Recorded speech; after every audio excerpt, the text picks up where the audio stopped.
Hi, I'm Kat, and today I have for you a true crime case, a word in Romanian, and I'll also be doing my makeup at the same time. And today we are carrying on with part 2 of Lucy Letby. Before we get started though, the word for today is avocat. Avocat. Avocat.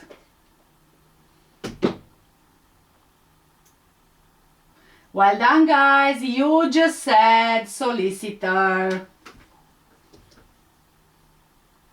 The arrest of Lucy Letby also led the police to find much more evidence than they were expecting.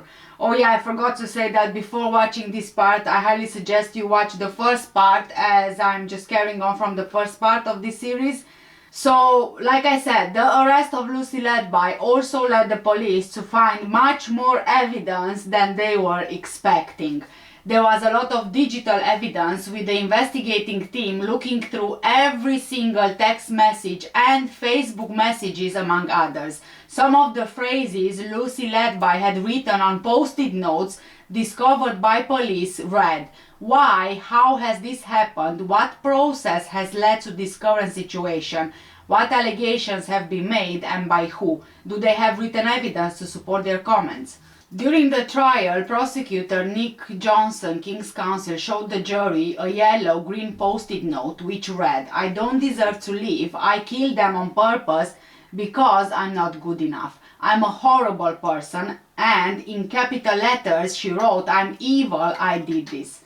The evidence included 257 handover sheets which were found at Lucy's Cheshire and Hereford homes. Detective Superintendent Hughes said it was a huge investigation and the pandemic caused delays, with police unable to get on site to interview people because of the risk of infection and also the medical units concerned. Lucy's trial began in October 2022. She was being tried at the Manchester Crown Court.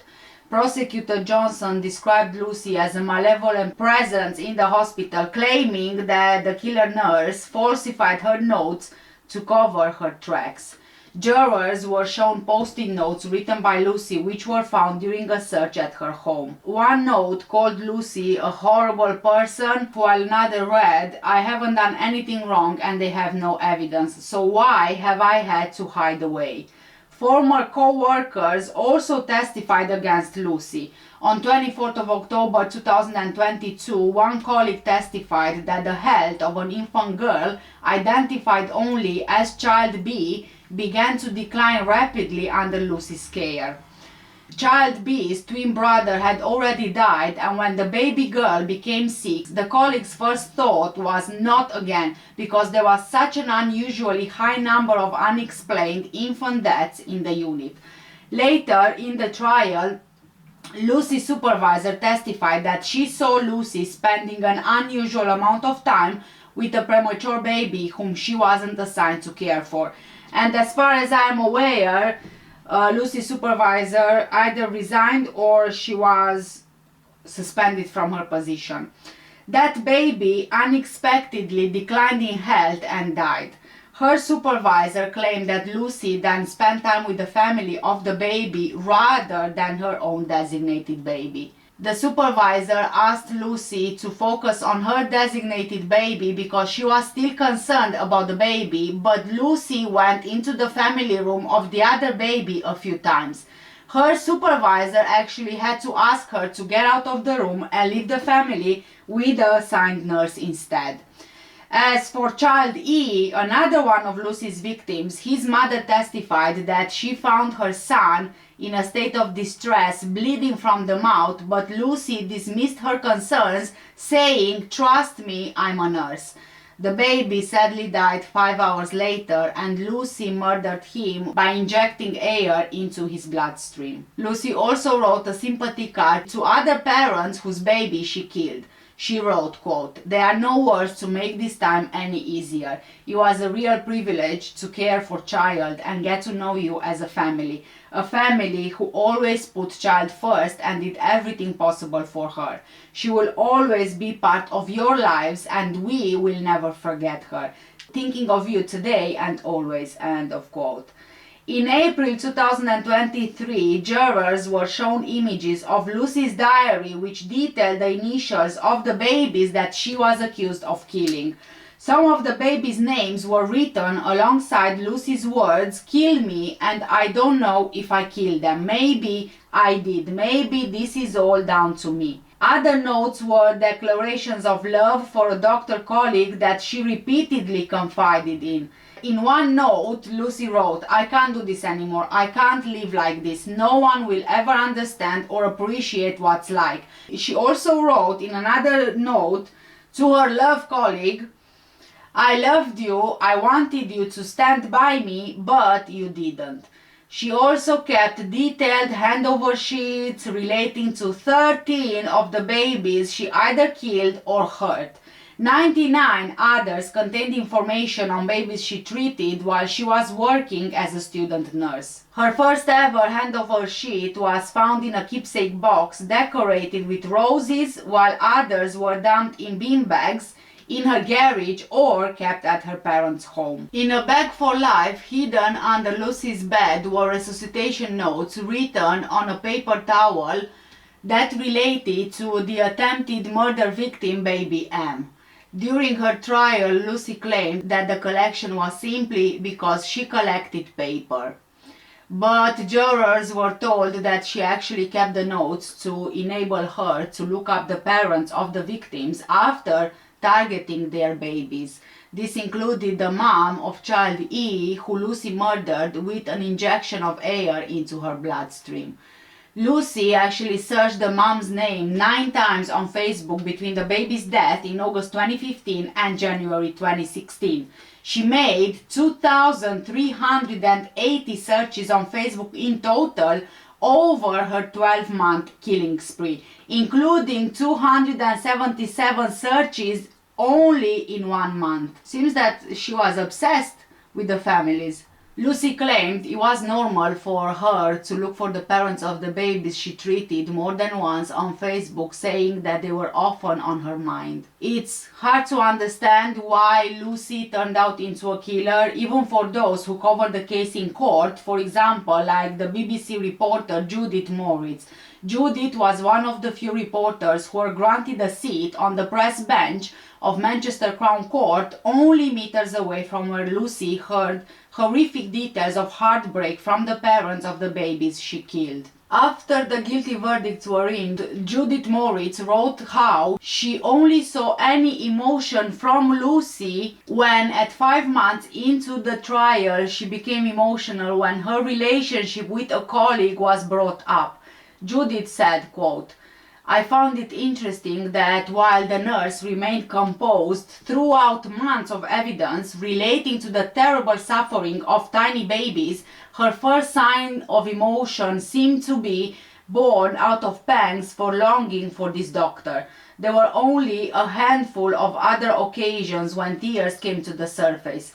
During evidence about being taken off nursing duty, when excerpts of her post-arrest interviews were read out, and when it was mentioned she'd had suicidal thoughts. Much later, when lead prosecutor Nick Johnson, King's Counsel, got to his feet to start cross-examining Lucy, his first question was one I'd been wondering too. Is there any reason that you cry when you talk about yourself, he asked, but you don't cry when talking about these dead and seriously injured children? End of quote. The mortality rate at Cheshire Hospital started to rise in 2015, 3 years after Lucy started to work there. Although being present for every one of the deaths brought against her in court, Lucy maintained that she was just unlucky. She was accused of committing the murders in a 1-year period between June 2015 and June 2016 during her 5-year career.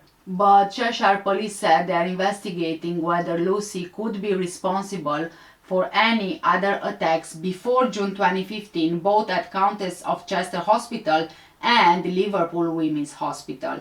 They are reviewing the care of around 4,000 babies in the 2 hospitals. Lucy Letby used several methods to kill or severely injure the helpless babies, including physical assaults, overfeeding with milk, forcing air into their stomachs, and stinging, and injecting air into their bloodstreams. 2 victims survived after she poisoned their IV drip bags with insulin. Sometimes parents walked in as she attacked their babies, not realizing what had been happening when they walked in. During her sentencing, some of the affected parents described how what she did made them want to take their own lives, blaming themselves for their babies' deaths, and how 2 children who survived now have serious disabilities because of what Lucy did. Her victims included both boys and girls, many of whom were born prematurely. The prosecution argued that she also targeted twins and in one case triplets. She murdered 2 of the triplets. Sorry guys, this thing's really bad if I open my eye because I had to actually use hand sanitizer so that the glitter stays on. And you know, hand sanitizer has got alcohol in it. After she had killed the babies, Lucy searched for 11 of the victims' families on social media and even sent one set of parents a sympathy card on the day of their baby's funeral.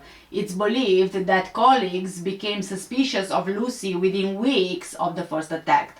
Dr. Ravi Jayaram, remember that we mentioned him in our previous video, who is a consultant pediatrician at the Countess of Chester Hospital, said that he raised concerns about Lucy in 2015 and 2016 to hospital management, but he was ignored for months. He told ITV News how executives at the top of the organization at the time told him to draw a line under his suspicions and to even apologize to Lucy Letby for his accusations. It was almost 2 years after the first babies died before police were eventually contacted by the trust.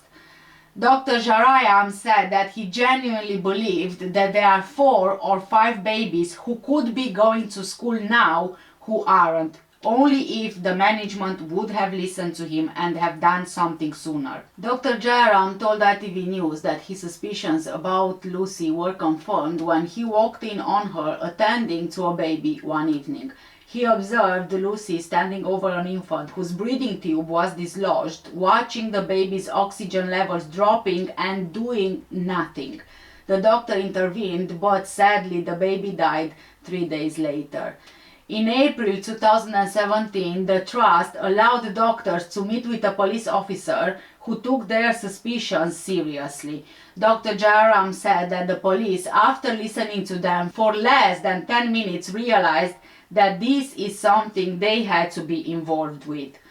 Shortly afterwards, an investigation was launched and Lucy was eventually arrested.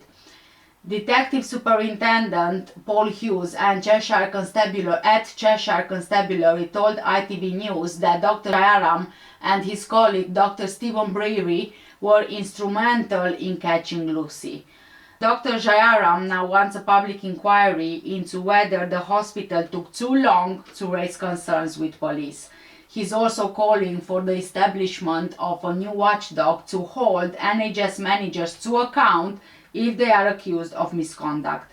After listening to 30 weeks of evidence from almost 300 witnesses, the 7 women and 4 men on the jury were left to make a decision on the 17 babies Lucy was accused of murdering or attempting to murder, as well as the 7 guilty verdicts for murder and 6 for attempted murder. Lucy was found not guilty for 2 counts of attempted murder, while the jury didn't reach verdicts on 6 further counts of attempted murder. However, there is no real reason as to why Lucy would have done that. Prosecutors suggested that Lucy Letby liked playing God and got a kick out of the excitement of resuscitating babies.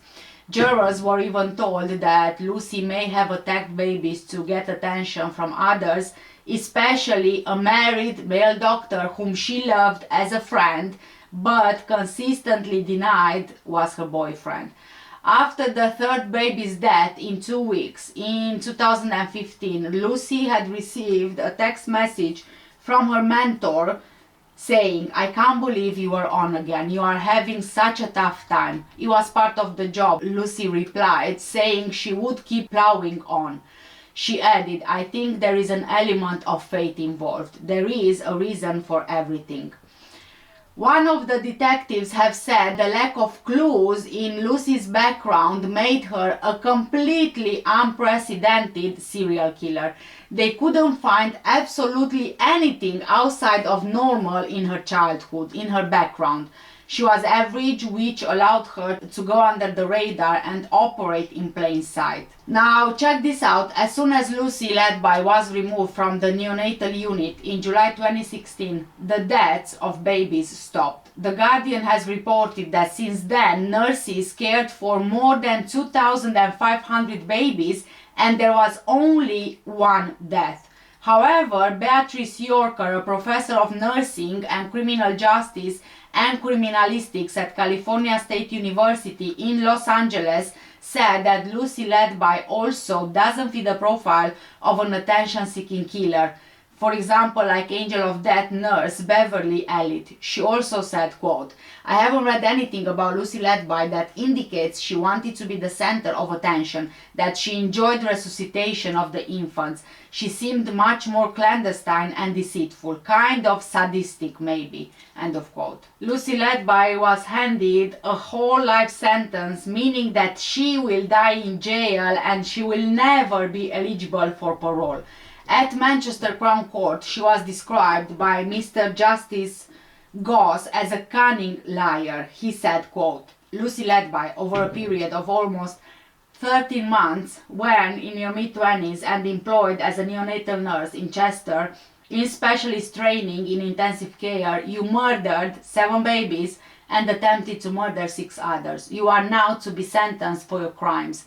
You acted in a way completely contrary to normal human instincts on nurturing and caring for babies and in gross breach of trust that all citizens place in you. In each case, you deliberately harmed them, intending to kill them. You said harming babies goes against everything you stand for, one of many lies you told in this case. It is clear you were a hard-working, intelligent nurse, which enabled you to harm babies on the unit without arousing suspicion for some time.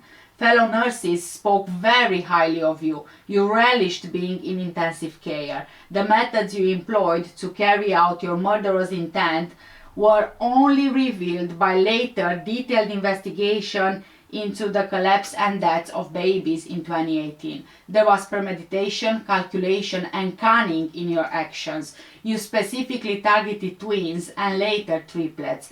They suffered acute pain. They all fought for survival. Some sadly struggled in vain and died. On occasions, you cruelly and carelessly made remarks to parents in the immediate aftermath. When your home was searched, documents and notes and blood gas readings were found.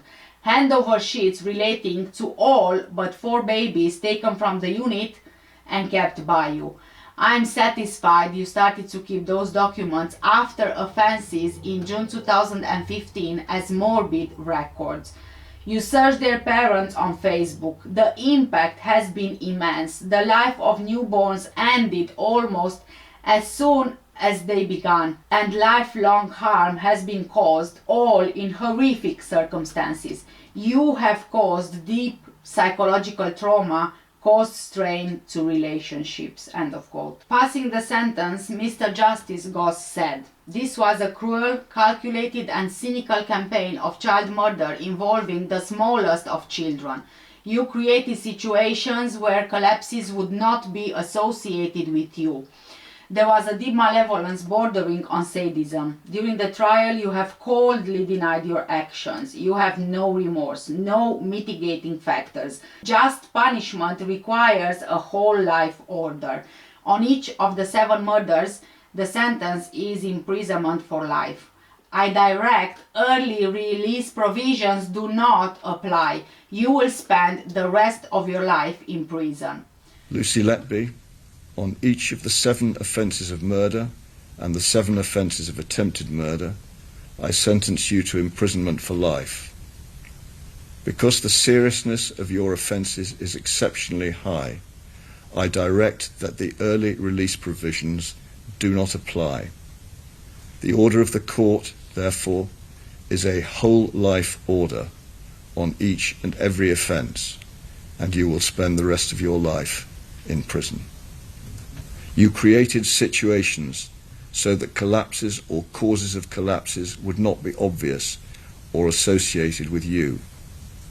You removed and retained confidential records of events relating to your crimes and checked up on bereaved parents. There was a deep malevolence bordering on sadism in your actions. During the course of this trial, you have coldly denied any responsibility for your wrongdoing and sought to attribute some fault to others. You have no remorse. In their totality, the offences of murder and attempted murder were of exceptionally high seriousness, and just punishment, according to law, requires a whole life order. The methods you employed to carry out your murderous intent were only revealed by the later detailed investigation into the events of and surrounding the collapses and deaths of the babies, which commenced in 2018. There was premeditation, calculation, and cunning in your actions. The great majority of your victims suffered acute pain as a result of what you did to them. They all fought for survival. Some, sadly, struggled in vain and died. You used a number of different ways to try to kill them, thereby misleading clinicians into believing the collapses had or might have had a natural cause or were a consequence of a developing medical condition. You took opportunities to harm babies when staff were in breaks or away from babies. On some occasions, you falsified records to indicate there were signs of a deterioration before a collapse occurred. You knew that the last thing anyone working in the unit would or did think was that someone caring for the babies was deliberately harming them. The impact of your crimes has been immense, as disclosed by the deeply moving personal statements that have been read to the court this morning. Loving parents have been robbed of their cherished children, and others have to live with the physical and mental consequences of your actions. Siblings have been deprived of brothers and sisters. You have caused deep psychological trauma, brought enduring grief and feelings of guilt, caused strains in relationships, and disruption to the lives of all the families of all your victims. For the offence of murder, the sentence is fixed by law and is imprisonment for life. You are now 33 years of age and were over 21 when you committed the offences. Pursuant to the relevant prevailing statutory regime, by having regard to Schedule 21 to the Criminal Justice Act 2003, I have to determine whether the seriousness of the offences of murder, individually or in combination, is so exceptionally high that I should not make a minimum term order and you should spend the rest of your life in prison. For offences of attempted murder, whole life sentences of imprisonment are reserved for wholly exceptional cases. Over a period of just under 13 months, you killed 7 fragile babies and attempted to kill 6 others. Some of your victims were only a day or a few days old. All were extremely vulnerable. They were in a hospital where others were striving to provide them with dedicated medical and nursing care. By their nature and number, such murders and attempted murders by a neonatal nurse entrusted to care for them are offences of very exceptional seriousness. The damaging impact of your actions on others working at that hospital, including those who numbered you as a friend, betraying their trust and creating upset and suspicion, as well as eroding confidence in clinicians and nurses generally, aggravates their seriousness. This was a cruel, calculated and cynical campaign of child murder involving the smallest and most vulnerable of children, knowing that your actions were causing significant physical suffering and would cause untold mental suffering. Lucy Letby became the third woman alive to be handed a whole life tariff, meaning she will never be released from prison. The other two women serving whole life terms are Rose West, who tortured and killed at least 9 young women in the 1970s and 1980s, and Joanna Dennehy, who murdered 3 men in what came to be known as the Peterborough Ditch murders in 2013. Rose West is believed to be serving her sentence at HMP New Hall in West Yorkshire, where Lucy Letby has been held since last October. Where is my brush? Lucy Letby is considered Britain's worst child serial killer of modern times. Lucy Letby became the latest killer to refuse to attend her sentencing. Now there are calls for a new law to force criminals to face punishment in court, to face their punishment in court. Lucy Letby refused to be present in court after the second batch of verdicts were returned on Friday, 11th of August, now just a couple of weeks ago, following jury deliberations lasting almost 87 hours. She cried loudly in the dock when the first guilty verdicts for 2 counts of attempted murder were returned 3 days earlier.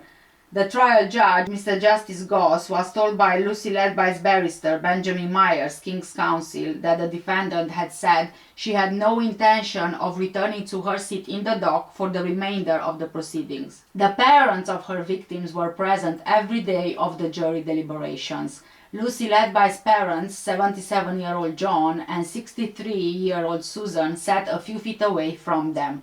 They were present during her 10-month trial at Manchester Crown Court, and they attended the court every day. But they were not present for the final verdicts and again didn't turn up for the sentencing hearing, as she was given a whole life order. Her parents were so determined to hear all the evidence against their daughter that they relocated to Manchester from their home in Hereford. Lucy's mother actually broke down in court as the guilty verdicts began to be returned, crying out, "You can't be serious, this cannot be right." Investigators suspect that Lucy told her parents very little detail about the crime she was being accused of before everything was laid out in court. A source told the Daily Mail that Lucy's mother was very upset when Lucy was arrested in 2018, wailing, crying and telling police, "I did it, take me instead," in an attempt to protect Lucy. At the time of Lucy's arrest, her parents' neighbors told the Times that the family was just devastated. John and Susan raised Lucy as an only child in a 1930s semi-detached home in a cul-de-sac. They bought the house soon after their marriage, and they would go on holiday in Torquay 3 times a year, taking Lucy with them right up until she was arrested in July 2018. Nothing suggests that John and Susan were anything but caring parents who showered their daughter with love from the moment she was born 5 months after they married in July 1989. Growing up, she was a delight, according to neighbors. She had a part-time job at W.H. Smith in the city, and her parents were very proud when she became the first in their family to go to university. When she got her honors degree, they marked her graduation in December 2011 with an announcement in their local paper, the Hereford Times. A similar announcement with a photo of Lucy as a young child was also placed in the same newspaper to mark her 21st birthday. But text messages that Lucy exchanged with colleagues show that she sometimes felt smothered by her mother and father and guilty about moving away. She said that they missed her and hated that she was living by herself. She seemed to speak or text them every day and described them as suffocating at times. She told one doctor friend who was considering moving to New Zealand that she could never do that as it would completely devastate her parents.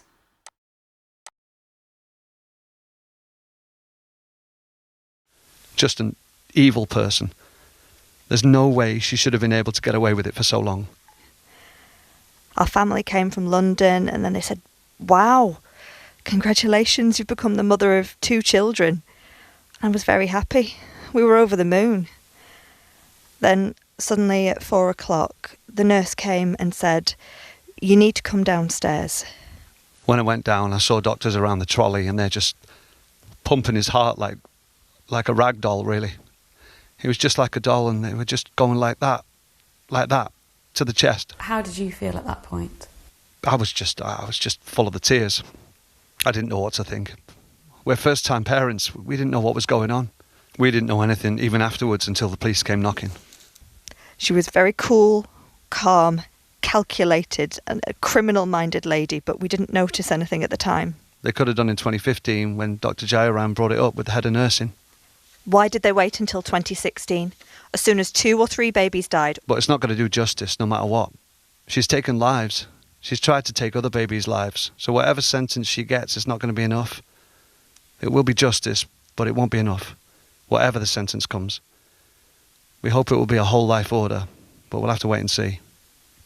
I'm hoping she will never be released. Lucy Letby is now confirmed as the most prolific child serial killer in modern British history. But Lucy Letby refers to return to the dock as the jury continued to return verdicts, and the court was told she did not want to take any part in her sentencing hearing and would not follow the hearing via video link from prison. The judge told the court on Thursday, 18th of August, day 21 of deliberations, that he had no power to force Lucy Letby to attend, but he said that he would comment on it publicly during her sentencing. The judge said he asked Lucy through her legal team if she would attend the hearing via video link, but she refused. 2 other convicted murderers also declined to hear their punishment in person recently. Thomas Cashman, the killer of 80-year-old Olivia Pratt-Corball, declined to be in court as he was sentenced in April to a minimum of 42 years in prison. In December last year, the killer of Zara Alina, Jordan McSweeney, refused to attend as he was jailed for life and ordered to serve a minimum of 38 years. Alina's family described his no-show as a slap in the face. The then Justice Secretary Dominic Raab said in April that he planned to change the legislation to force criminals to appear for sentencing hearings. A Ministry of Justice spokesperson said on Friday, 19th of August, the Lord Chancellor has been clear. He wants victims to see justice delivered and for all those found guilty to hear society's condemnation at their sentencing hearing. Defendants can already be ordered by a judge to attend court with those who fail facing up to 2 years in prison. Police believe that Lucy Letby may have harmed a dozen more babies at 2 hospitals in the northwest of England. Lucy was found to be on duty for each of these unexplained collapses. Police are also examining the medical records of babies born at Liverpool Women's Hospital, where Lucy also worked. The 30 babies who all survived are in addition to the 17 babies in the nurse's 10-month trial. The Guardian has been told that the 17 babies in the trial were in phase 1 of the continuing police investigation Operation Hummingbird. It's understood that detectives had earlier this year identified a further 40 babies who suffered suspicious incidents when Lucy was on shift at the Countess of Chester Hospital. Further inquiries meant that some of these babies were later deprioritized by investigators, although their cases were not dropped altogether. Investigations are also continuing at Liverpool Women's Hospital, where Lucy Letby completed placements in 2012 and 2015.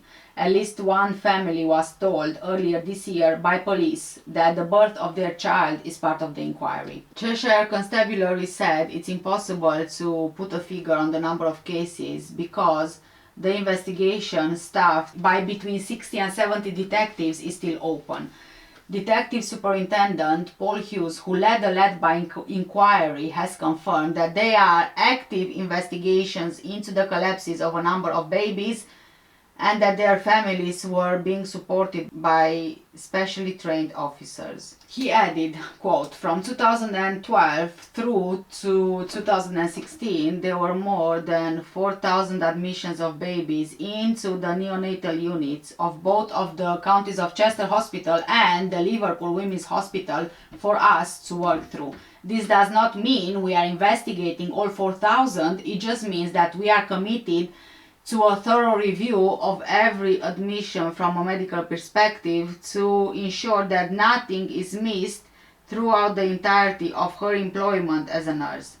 Only those cases highlighted as concerning medically will be investigated further." Neonatologists are going through the records of 4,000 babies and then passing to police any who suffered unexpected and unexplained deteriorations.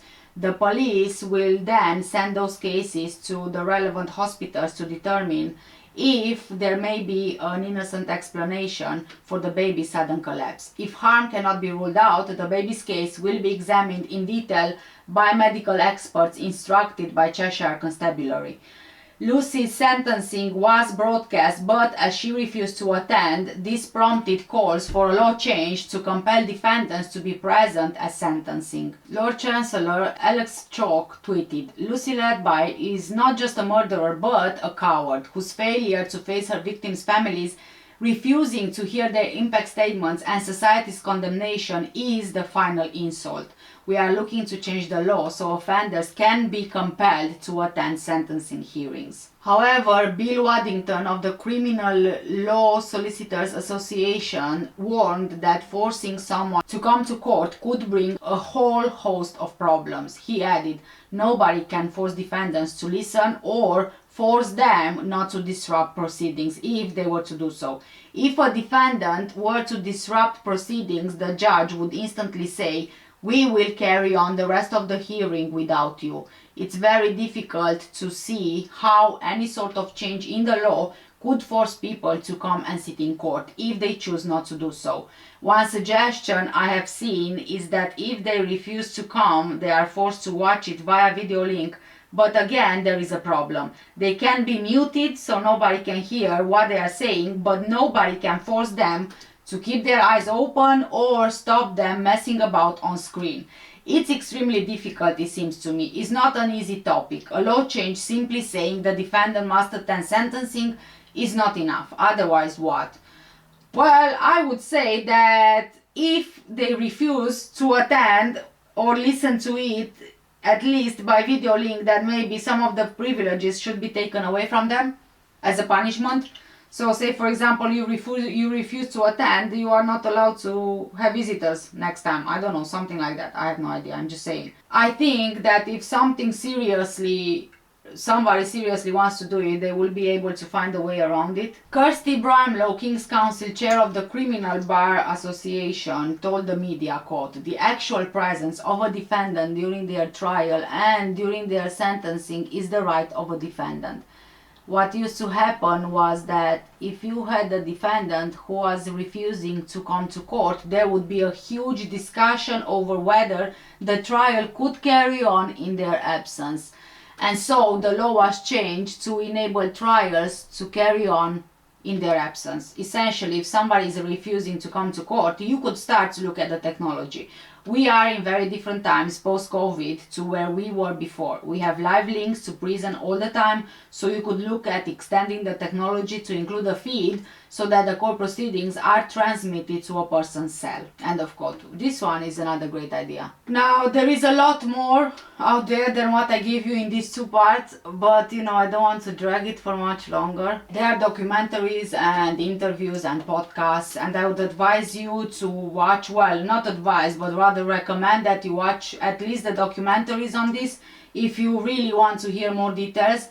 As for the jurors, as far as I understand, it took them much longer to deliberate because some of them had to be excused, then one of the jurors was dropped because of a sickness, so they had to carry on, minus one juror, to which the judge agreed.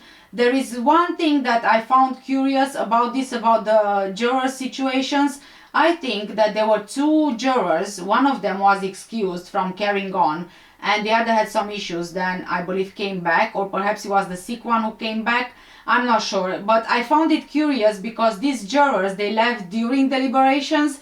That's when I started wondering whether there will be a mistrial because one is sick, another is leaving, the judge decided to carry on with one juror less, then the remaining jurors couldn't reach a unanimous verdict, then the judge accepts a majority verdict. So, you know, in my mind I was like, no way, they can't make up their mind, it's going to be a mistrial, because while there is plenty of circumstantial evidence, there is nothing pointing 100% at Lucy Letby, as in catching her in the act, catching her red-handed, right? Fortunately though, they found her guilty, and what surprised me even more, especially for the UK, was that the judge gave her a life sentence without the possibility of being released on license, which is very rare in the UK, at least from all the cases that I've covered. I never came across another sentence like this. And I mean, as in spending the rest of your life in prison, because there are sentences where the judge says, okay, you're gonna spend the rest of your life in prison, but you only need to serve minimum of 30-40 years before you are eligible for parole. And the first time that I heard the sentence was actually over radio whilst me and my husband were in the car, and I even told him, no way, I just can't believe that she got a life sentence, as in spending her whole life in prison.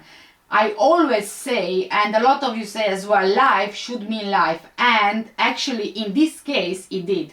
Honestly, I'm just so relieved. There is no motive given during the trial, but my belief is that Lucy Letby has Munchausen by proxy. Maybe in the UK they don't really take this into account in court. I don't know, because I couldn't really find out if she did get a psychological assessment or not. I think that it was Munchausen by proxy, but I kind of tend to agree to the way that my husband put it. She didn't want to kill the babies, but rather her goal was to make them sick enough so that she could take care of them and possibly get praised for saving them. From my point of view, however, I think that she also did this for attention and sympathy that she received after the death of a baby. Remember when she would be told by her mentor and her colleagues that, oh, I'm sorry Lucy, you've been again on the shift and again another baby died. I don't know how you are dealing with all of these things happening to you. What's unbelievable though is how she was allowed to do this for so long when doctors raised suspicions to management, to the board of the hospital, but they were just ignored. Dr. Jayaram was even threatened that there will be consequences for him if he doesn't stop with the accusations. He was forced to apologize to her, he was forced to work with her afterwards. He was even put face to face with her in a meeting before she returned to work, because she made complaints against the doctors who accused her, and the management was more worried not to stain the reputation of the hospital rather than the lives of the babies. It's just ridiculous. Mind you though, after everything came out, the management, all of those involved who could have stopped the death of so many babies, resigned. Yes, that should tell you something. I'm not sure if they resigned out of their own will or perhaps they were pushed by somebody, you know, further up. We all know how it works. Come on, we are not naive, we are not children here. We know how it works. But I really do hope that they will be held responsible in court with some charges being brought, because I think that they are as responsible for those babies' deaths as Lucy Letby was, because yes, although she was the one who actually committed the murders, they facilitated her by not taking other complaints seriously and kind of hiding what was going on, instead of calling for an investigation to begin with, as soon as a suspicion was raised. And I also think that the management somehow didn't take Dr. Jarayam, I'm so sorry if I'm mispronouncing this name, I also think that the management somehow didn't take Dr. Jayaram serious enough because he's not white. This is my honest opinion. I think that the manager was biased because he's white and British. Lucy is a woman, she's young, white and British, whereas Dr. Jayaram is not white and he's a man as well. I don't want to, offend anyone here, but this is just my view. I've also read comments on this case from people asking how come Lucy was not seen on CCTV doing something to the babies.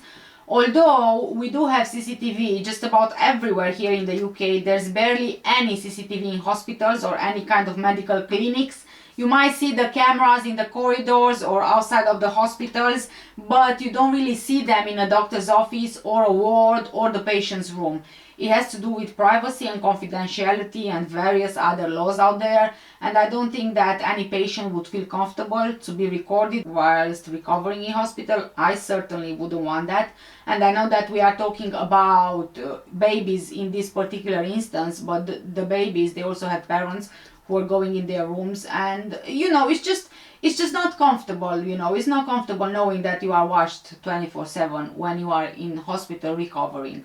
That's all really. So yeah, we got to the end of the video. I know that this was a lot to take.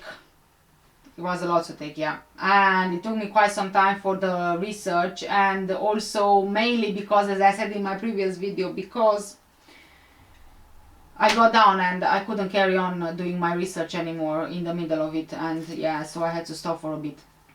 But yeah, please guys, do let me know what do you think in the comment section down below. For now, take care, stay safe, and I'll see you in the next one. Bye!